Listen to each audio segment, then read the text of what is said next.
might shoot it again. He might start it all over again. I don't know. He left. Yeah, he walked back. So.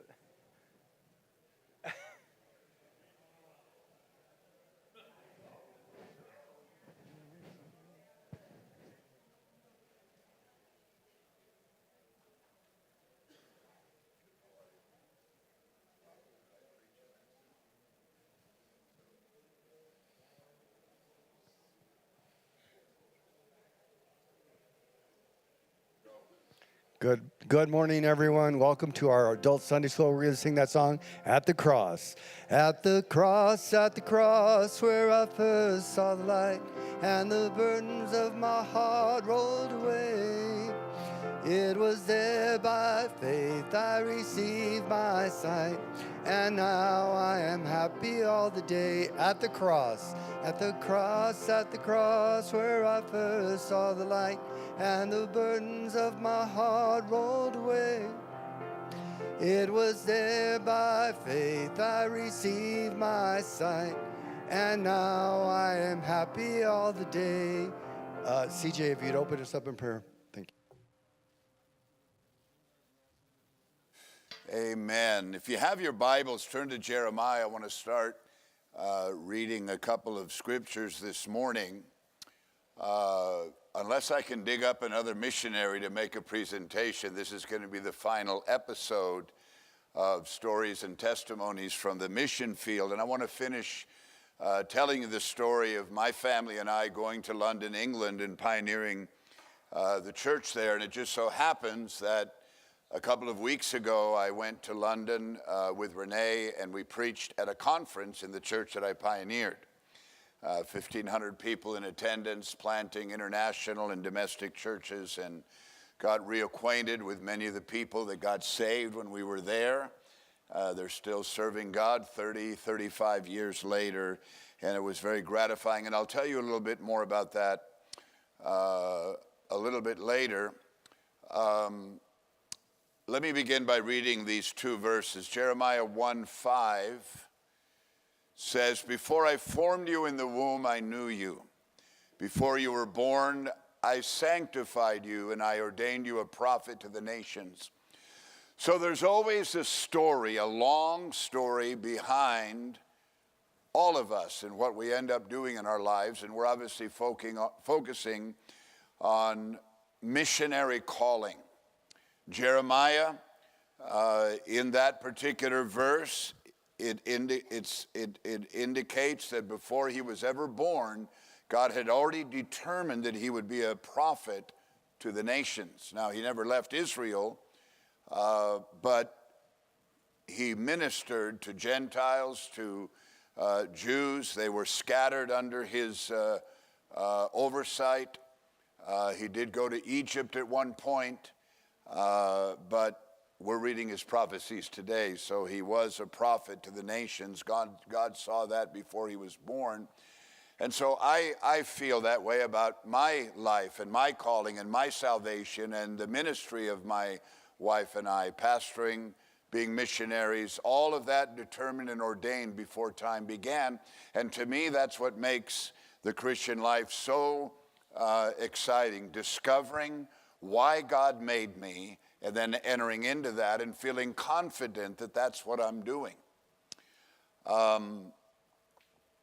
Before I formed you in the womb, I knew you. So I told you the story about my family and I, my mother, father, and my one brother. My older brother was already grown and out of the house and in the Air Force by the time we went to England to spend 3 years there, 1959, 60, and 61. From that point, I told you the story about how Renee and I ended up in England. And the other verse that inspires me, and I'm probably going to preach this in sermon form, is Zechariah chapter 4:10. And it's one of the lessons for every pastor to learn, every missionary to learn. And it's Zechariah 4:10, "For who has despised the day of small things?" I did a lot of despising the day of small things when we were pioneering in various places, and especially in England. But he said, "For who has despised the day of small things? For these 7 Rejoice to see the plumb line in the hand of Zerubbabel. They are the eyes of the Lord which scan to and fro throughout the whole earth. So what that verse is referring to is the rebuilding of the temple. Solomon had built a magnificent temple. It had been destroyed by Nebuchadnezzar. And now they are rebuilding it. And he has a plumb line in his hand, and that signifies they are at the very beginning stages of rebuilding the temple, and those that had seen the glory of the former temple are there in Jerusalem at the time, and it discourages them. They had this incredible temple. It's been destroyed, and now they're in the beginning stages of rebuilding it, and they don't like that atmosphere. And so that's why the prophet has to come and say, don't despise this.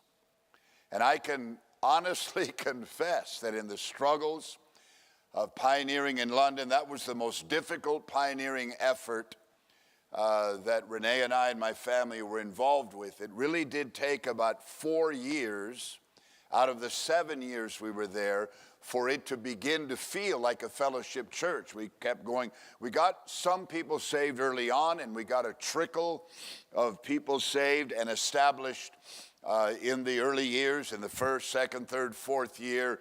But we really didn't develop any kind of a crowd or a semblance that we could call or that was reflective of a fellowship church. People that would come to prayer, go to conference, have a vision to preach, have disciples that felt a call of God to preach the gospel. I think I shared with you some of the stories. They sound a little humorous now, but at the time they were occurring, it wasn't very funny at all.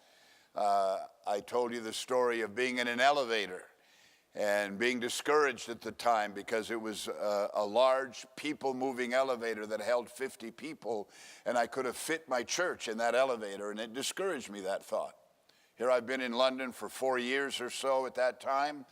Tucson is investing hundreds of thousands of dollars in supporting us and helping this get started. And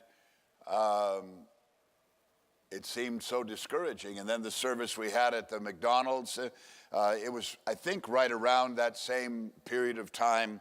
And while those moments may have been building blocks and God was doing something significant, he really was, I didn't see it that way at the time, because discouragement and frustration of not seeing enough was the overriding factor that was working in my life. I had moments of faith, moments of encouragement, but it goes back and forth, and it really is a fight. The biggest battle of pioneering anywhere, whether it's here in America or it is in London, England, the biggest battle of pioneering is your attitude, keeping your head straight. Someone told me early on when I was pioneering, a former pastor told me that pioneering is all attitude and hustle, and it really is. Keeping your mind oriented in the right direction, maintaining faith through seasons of barrenness and discouragement and hardship and difficulty. And I've had both. I've had, when we pioneered on Cape Cod, it was explosive revival from the very beginning. We never ran less than 20 or 30 people, and at the end of 2 years, we had 200. So I've had those kind of experiences as well, where revival broke out right from the very beginning, and other seasons of real hardship, struggle.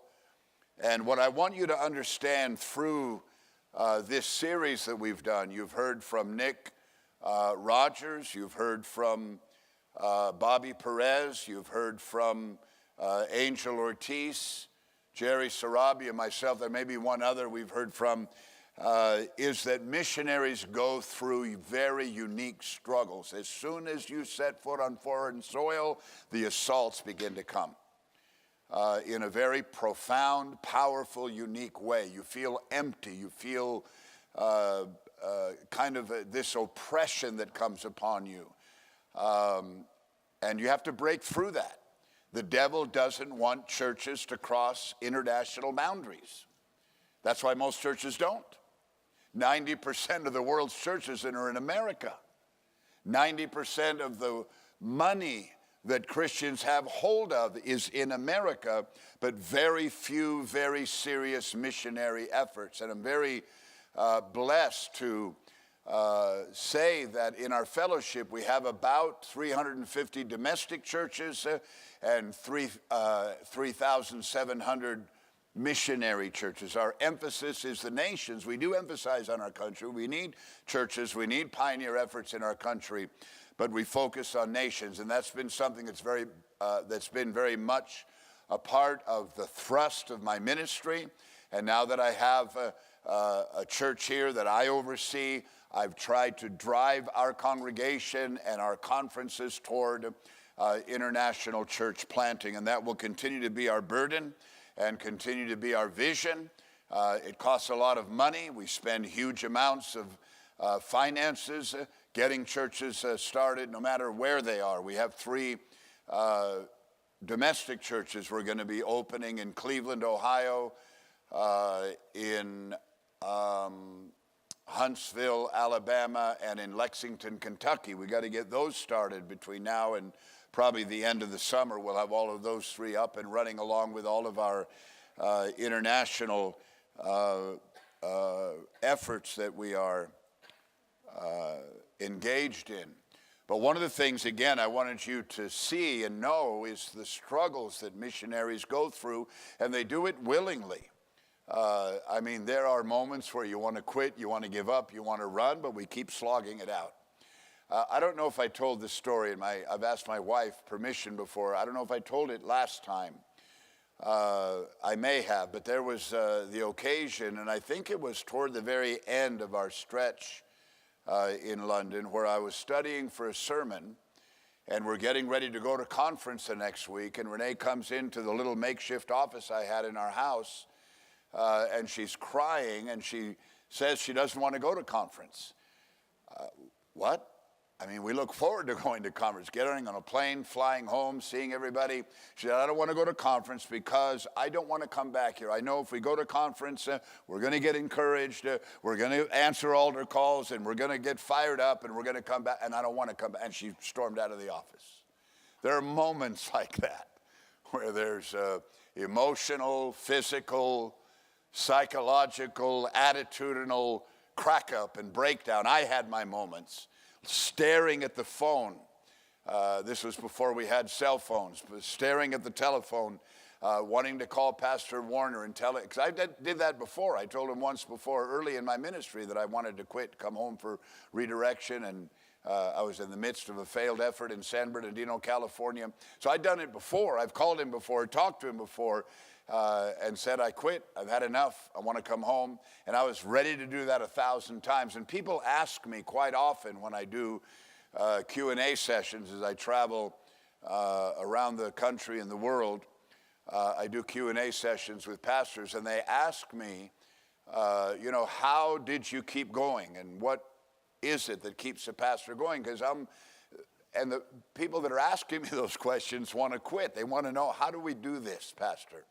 And Pastor Mitchell always taught us that if you answer the call to preach, it's going to be the hardest thing you'll ever do in your life.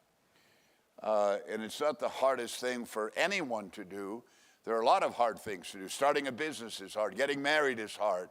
Staying married is hard. There are a lot of hard things to do in life, but the call to pioneer a brand new church when you go into a city with nothing, and the call to be a missionary, to start a church in a foreign city like London, a city of 20 million people in the metro area. Where do you start? Where do you go? What do you do? Who do you talk to? How do you communicate? How do you relate to these people? It's daunting and it's overwhelming, and it can cause breakdown. But the question that people ask me very often is, how did you stay in place and continue? And for London, it was always referencing back to the experience that I had, which I couldn't deny, of being in the Tucson, in the Prescott Conference in January of 1987, and God speaking to me about pioneering a church in London. I heard it, not an audible voice, but as close as you can get to an audible voice. And I shared with you last time that at that point, Renee had been talking to me that she felt God had spoken to her that one day we were going to pioneer a church. And it had been about maybe 3 years of her feeling that way and communicating that to me from time to time. Then God speaking to me in the Prescott conference and the interaction I had about that moment with Pastor Warner and Pastor Mitchell getting announced that night. So what kept me in place every time I wanted to quit or my attitude got screwy or I was despising the day of small things, the Holy Spirit used that, reminded me of that to hold me in place, and I would always continue until the next episode of cracking up, and then the Holy Spirit would have to remind me again. But I heard from God. He told me to pioneer a church in London. God spoke to Pastor Mitchell to give me a word where exactly to go, which was the area in southeast London called Lewisham. And so I couldn't run from that. I couldn't deny that. I had to keep going and keep fighting and continue to contend. So those are things that missionaries have to overcome. And I wanted to have the various missionaries and myself share with you some of these stories so that you have a burden for our missionaries and you pray for them. They go through stuff you don't have to deal with yourself. We have nice stuff here. We have abundance and plenty, most of us do. And I was very struck very deeply by Angel Ortiz when they were in Cuba. And nobody can grasp. I would have to take you to Cuba and show you what that country looks like. It's like no place on earth I've ever been. It could be a spectacular paradise, but communism, socialism, atheism, the holding the people in captivity has completely destroyed the country. Products are not available. You can't just go. In London, we could go to a grocery store. By the time we got there, there was Sainsbury's, other grocery stores there, and now there's even more. When I lived there as a small boy, there weren't any grocery stores. There were just little shops where you bought bread at one, then you go to the butcher, buy meat, then you go to the place that sold dairy products, and my mother would have to get up every day and go and buy them because you couldn't buy food for a week and put it in these monster-sized refrigerators that we all have. We just had a little tiny ice box. There was nothing else available. And when Angel was in Cuba, and I've told this story now every place I've preached and shared it with other pastors, and it struck me when he said it, he had to get up every morning and literally go hustle food for that day. Sometimes he'd come back in 2 hours, sometimes in 4, sometimes not till 4 o'clock in the afternoon. And his 12-year-old daughter, who was 12 at that time, said, "Dad, I'm tired of being hungry." And it's not because we weren't sending enough support or he's not doing it, it's just the way things are some places in the mission field. So that's why we need to really be praying for them. And I was able to go with Angel to Cuba last March, a few months ago, and there's spectacular revival there. It's a semi-conference center. I think we'll have a full-blown conference there probably within 2 years, maybe a little bit more. They're planting churches. The church that Angel pioneered has planted churches, and those churches are now planting churches. And the most recent one that we announced in conference, Angel told me yesterday, they've already got 3 couples coming. It's ripe for revival. You got to put up with the atmosphere that's there, the lack of things that are available. You can't just go to the hardware store and buy paint or buy wood it's just not available there. Sometimes you go he was telling me before, you go to the store and you find a product that you don't need, but you buy it because when you do need it, it won't be available. So you just buy stuff. You buy a gallon of paint if you see it there, or you buy things that you see there. You can't just go buy screws and nails and hammers or whatever it is that you need. They're just not available. They've got huge tariffs on all imports. They don't produce very much. It's just an insane environment to pastor in. So we want you all, the members of our congregation, need to be very aware of the high price that our missionaries are paying. We have missionaries now in Kathmandu, Nepal. That's a whole nother kind of strange, hard, and difficult atmosphere to pioneer in, where Luis and Cynthia are. We have our church in Cambodia, our church in India. We have churches in Mexico, Central America, South America. All of them have their unique challenges. And if you go to a place where there are things available, those aren't the only battles that missionaries fight. It's the oppressive assaults from hell. They try to divide the marriage. If you go overseas and your marriage is not solid, you're in big trouble. And I always try to ascertain, you want to be a missionary, how's your marriage? Because that's the first point of assault that the devil is going to try to exploit. And we have had couples that have been sent and then brought back fairly quickly, within 6 months in some cases to a year. They just couldn't handle the assaults that came. It may have been a marriage issue, or the wife couldn't adjust, or the husband had issues. So those are the kind of battles that we fight and that we face and that we have to deal with. Now, getting back to the story of London, one of the things that I have shared with you, and it's my particular disposition, I can't handle not being fruitful. And a lot of times in a big city like London, the issue is where you're located. So the first place we opened up was Lee. It's just right up against Lewisham in South London. We rented this funky little hall. It's all we could find at the time, but we were able to have church Sunday morning, Sunday night, and Wednesday night. It was usually dirty. It was part of a huge estate. They call them estates. It's where there's a lot of government housing and apartments. And the hall was rarely cleaned. We had to go in there and try to dust it up and get it ready. It had a bad odor from the bar that was right across, right on the opposite side of an accordion kind of a door.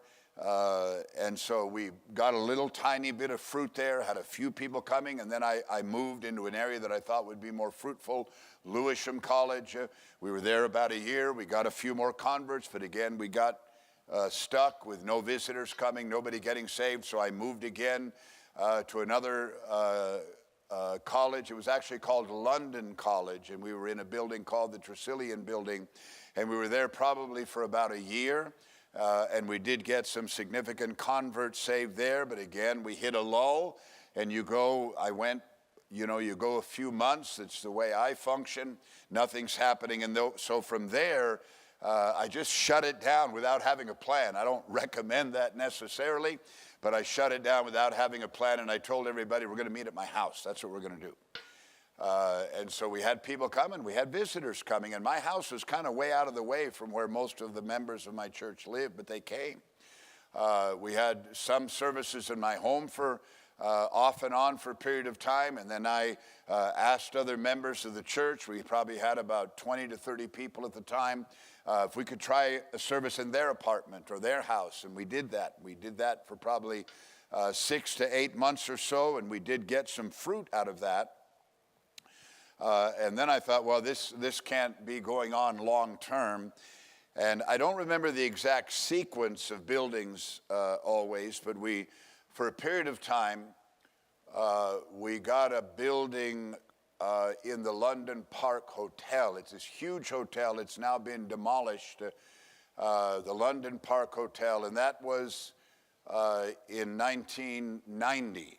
And I remember because it was right after the Iron Curtain fell in Europe, and now people from Eastern Europe, like East Germany, Bulgaria, they're able to leave and they're able to travel, and they would come to London, a lot of them, and they would, the London Park Hotel was a very cheap hotel to stay in, so these tour groups from Eastern Europe would come. And we got some of them in our services. They'd never been to the West before, never seen anything like London. Probably the hotel there, to me, it was kind of a dumpy, old, worn-out hotel. It hadn't been remodeled for decades. Cheap rooms, inexpensive, but to them, they were having the time of their life. And so I remember that one feature. The other kind of downside of being in the London Park Hotel was that we could only have church at 3 o'clock in the afternoon, so I had to go to having one service on a Sunday. I didn't like it, but we didn't have any other options.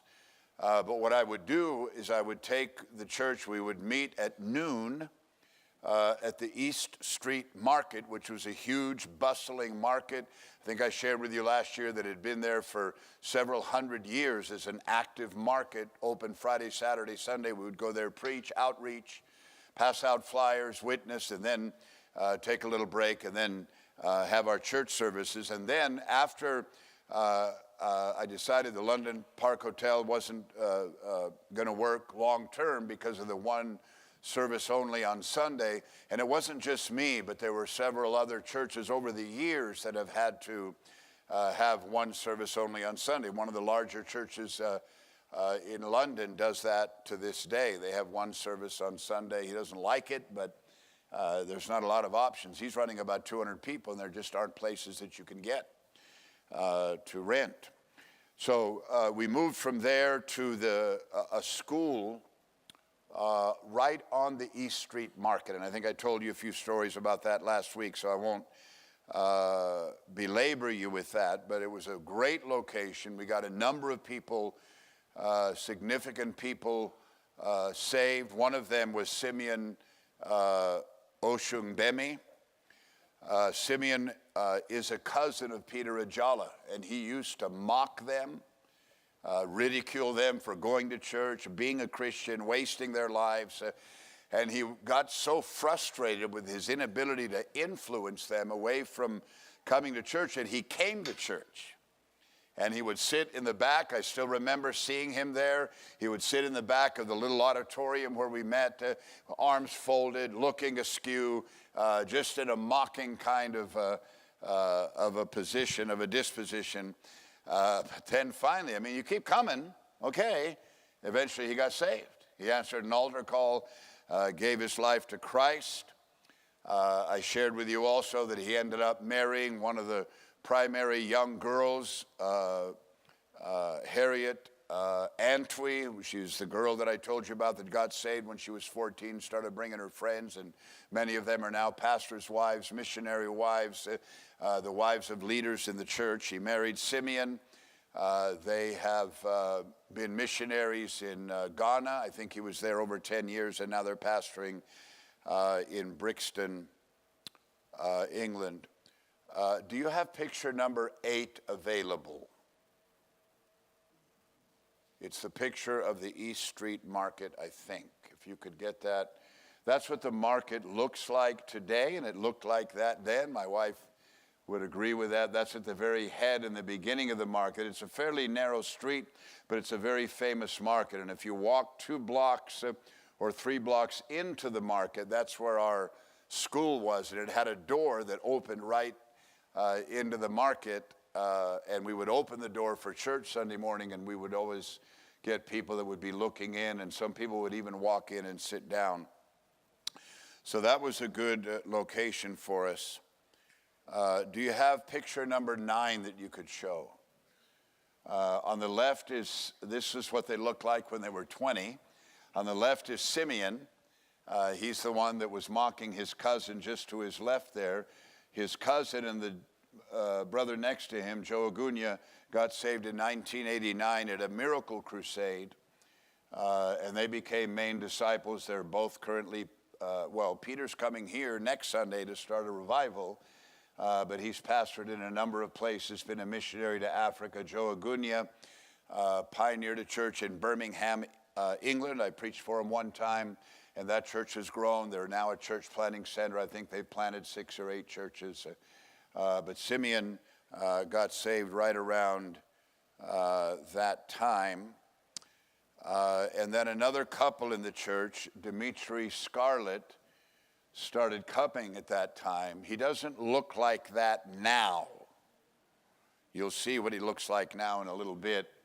He got saved when he was 15. Juliet was one of Harriet's best friends from school. She got saved also when she was 14 years old. Her mother kicked her out of her house because of their salvation.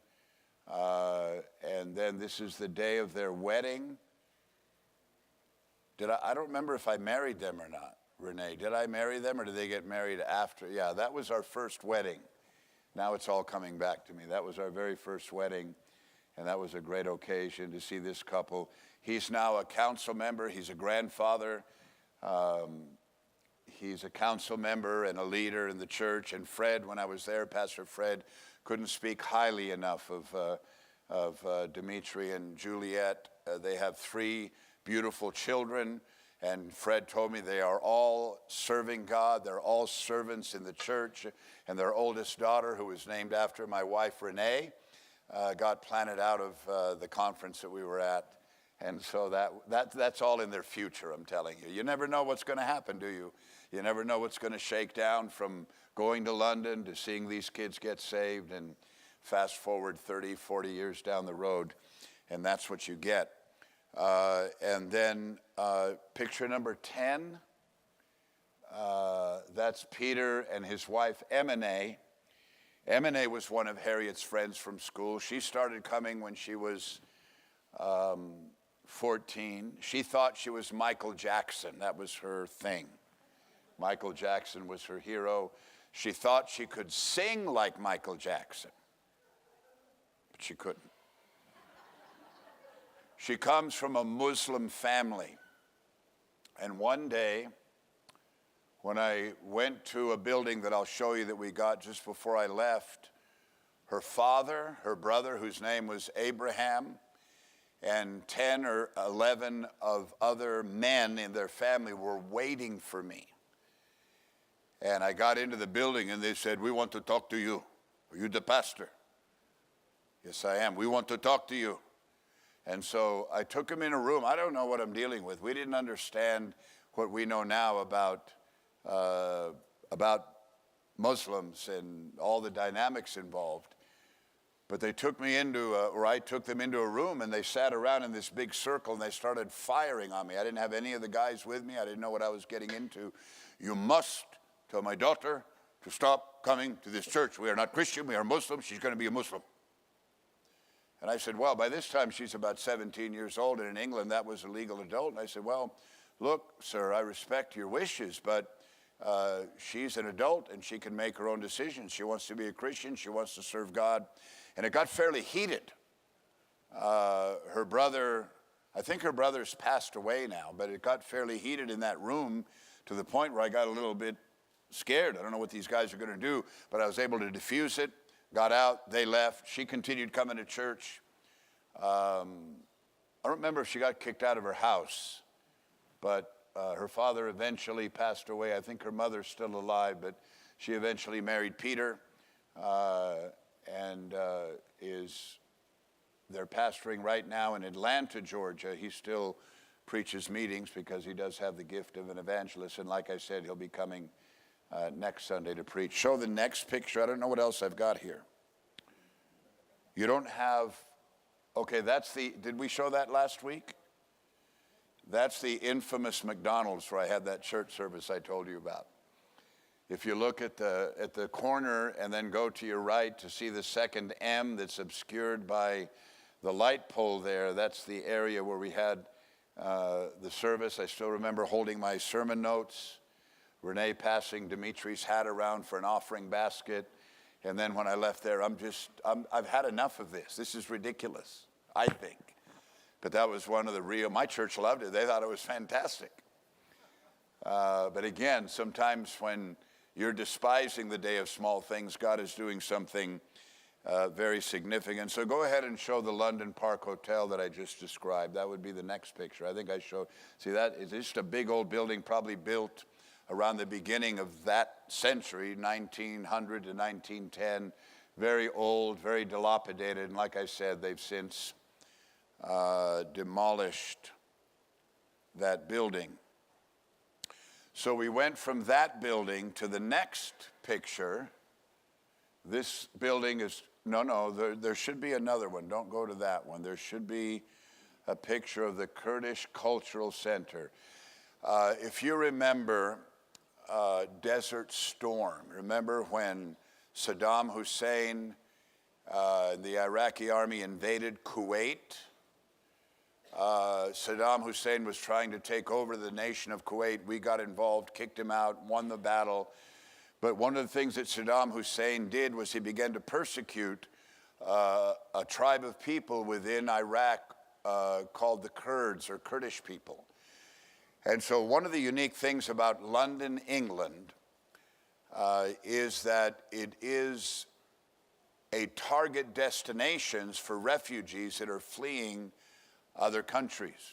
These were legitimate refugees. Saddam Hussein was trying to rid the country of all Kurds. They were taking their property, killing them, and so thousands of them fled to London. You'd see them in the streets. They somehow got to London, but they began to house them. The government began to give them flats or apartments, as we call them, and they gave them this building to use for various cultural events, place to gather together. It had a nice auditorium, and so I don't remember how I found it, but I went in there and talked to them, and they were happy to rent it to me, very cheap. I think it was probably no more than $10 or $15 a service.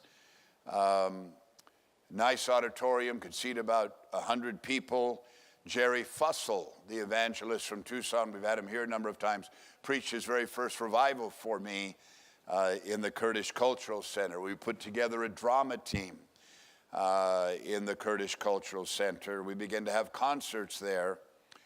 But one of the things that Renee will remember is that whenever we went there for church, there was always a group of Kurdish, usually men, in the foyer. You had to walk into the foyer, past them into the building, and they smoked like you wouldn't believe. They had, what do you call those things with the tube and you smoke? Hookah. They asked me to do it one time with them. I said, no, we don't do that. But the place was just stunk with cigarette smoke, one after the other, and of course it would drift into the hall where we were, but we tried our very best to ignore that, and we did really have breakthrough. There were other significant people that got saved during that time, one girl named Nicole, another one named Karen. They either got saved at East Street or here. Some of them have backslidden. Some of them are still known by members of the church. One of them, Karen, who got radically saved. She was a kind of convert that would walk into a bar and just start preaching. She was just radical. Loved preaching in the streets, but sadly she backslid. Pregnancy, prostitution, drug addiction. Recently I had heard that she started going to Simeon and Harriet's church again, but only went for about 3 months. And even at this time right now, they're trying to look her up again and trying to get hold of her. So then finally, go to that next picture. This building was called the White House, oddly enough. And again, I don't remember how I found it, but we occupied the ground floor there. You walked into the door where the glass is, and there was a little foyer, and then a nice auditorium and a few classrooms we could use for nursery. And we were able to remodel it, build a stage, put in new carpet. And that was the building we had for about 6 months before I left, and Marty Carnegie took over. There were offices upstairs, and then in the roof there were offices. Very nice. The guy who owned the building was a Muslim. And one day he called me up into his office. He rented the building. I told him we're a Christian church, we need a building, and he did it. Fine, no problem. I didn't know that he was a Muslim. I could tell he was from Turkey or someplace like that. But he didn't say anything about being a Muslim or being opposed to renting the building to Christians. And the rent went way up. We're renting the whole building. We used it for prayer meeting. We occupied it, as much as we wanted. We had revivals there. Pastor Greg Mitchell preached a revival there for us one time. We had Jerry Fussell back there one time. And so we were able to function as a church with our own building for the first time in 7 years. But one day the landlord called me up to his office, and when Marty got there and he met with him, he referred to him as Satan. He would tell me, I had to pick Satan again. Because, he took on a whole different demeanor. I went up to see him before. He was kind of friendly and nice to me, but he had and I could feel something funky was going on. He said, my people not happy, I rent to Christian. I'm Muslim. Oh, no, I didn't know that, sir. I'm sorry to hear that. No, I didn't say that, but But he didn't take the building away from us, but he just wanted me to know he was taking heat from his Muslim buddies. He just wanted me to know, and I said, okay, I'm sorry to hear that. You get to keep the building? Of course you can. So we kept the building and stayed there. And that's the building where M&A's father and brother came to pay me a little visit. So I'll wind this up with a couple of other events fairly early on. And I may have mentioned this before, but I wrote it down for the end. Harriet's family stopped coming to church. She had 4 siblings, her mom and dad. I was willing to disciple her father. He was in his 50s. He was genuinely saved, wanted to do something for God. He seemed to embrace the vision of our fellowship, but for whatever reason, he left and wanted to start a Ghanaian church. And that was one of the problems that we faced in London. If I would get a Nigerian saved or a Jamaican saved or a Ghanaian saved, they would go back, tell their family, oh, no, you go to Ghanaian church. We lost a lot of converts that way. And so her father wanted to start a Ghanaian church, and he fully expected that Harriet would go with him. She refused. And in Ghanaian culture, you don't defy your father. You just don't do that. In some African cultures, when you walk into the house where your father, or the room rather where your father is, you get on your knees in deference to your father, and then you stand up, and then you can engage him in conversation. So Harriet comes from a culture like that. You do not defy your father. She was probably 15 when she's making this stand. And she absolutely refused to leave our church. She didn't go with them. It caused a huge rift in her family. They essentially began the process of disowning her. She's Ghanaian. When her and Simeon started dating, he's Nigerian, and Africans are very tribal. Even in Ghana, where there are 6 or 7 significant tribes, you don't marry someone from another tribe. The same way in Nigeria, several Nigerian tribes, you don't even marry outside of your own tribe, and they're very, very hard fast with that. It's kind of a Romeo and Juliet kind of a scenario.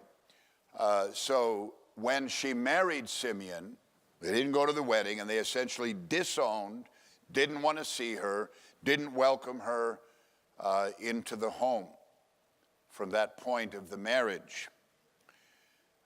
Meanwhile, they go to Ghana to be missionaries and to pioneer. They loved it there. They built a good, strong church that I preached in some of my trips there.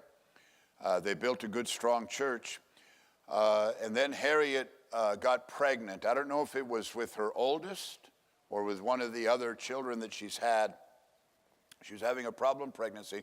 She went back to London, and I think she stayed for probably about 6 weeks.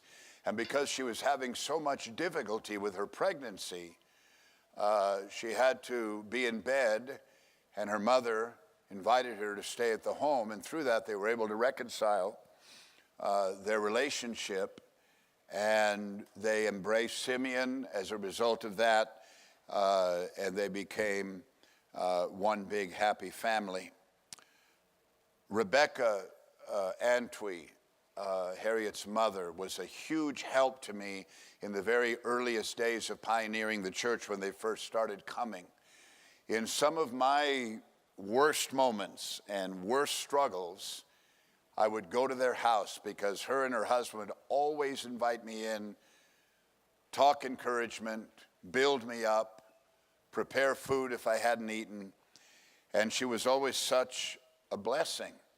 But over the many years now, I've been gone from there for 30 years, and that probably, they left the church after I was there 2 years, so 35 years ago they left the church. And Rebecca was no longer a part of the church. And then I got news earlier this year that she had passed away. And so I was talking to Fred about her. Fred said, I don't know anything about Rebecca. Well, Rebecca was such an important part of my life and Renee, and I feel like she was such an important part of the beginning of that church because she encouraged me so much. So I filled Fred in on how I felt about Rebecca, and he was very impressed by that. And I wrote Harriet this note. Harriet, Rebecca's daughter, when I heard she'd passed away, this was only about 3 or 4 months ago. I wrote to her and I said, I have so many memories of Rebecca, your mother. When we were pioneering in London in 1987, the Antwys were one of the first families we met. Rebecca was always so kind and generous with me. Many, many times I would just stop by the house. It was to visit and follow up, but it was also to encourage myself. I was always received so warmly. I could sit in her house, feel comfortable, feel like I was at home for long periods of time and feel refreshed in their company. She never hesitated to offer me food, and if it wasn't ready, she would make something. She was so hospitable in those early months of pioneering a church. When it is hardest, Rebecca was a breath of fresh air that encouraged my soul, and I will always be grateful to her for that. And I just continued to write for Harriet's benefit. Her days and years of suffering are over. She's in heaven enjoying her reward. Part of that reward will be for how she encouraged a struggling pioneer pastor during very challenging and difficult days trying to get a church started. I thank God for Rebecca Antwi. I'm praying for her husband Edward and your family. Rebecca was a light in the midst of a very dark world. She will be missed, but the separation is only temporary, as we will all be united one day in heaven. Always grateful for her. Do you have a picture? Picture number? Okay, that's Rebecca. She didn't look that way. She was only about 40 or 45 when I first met her. But that is Rebecca, probably not too long before she passed away. And that is Harriet, kind of above her there.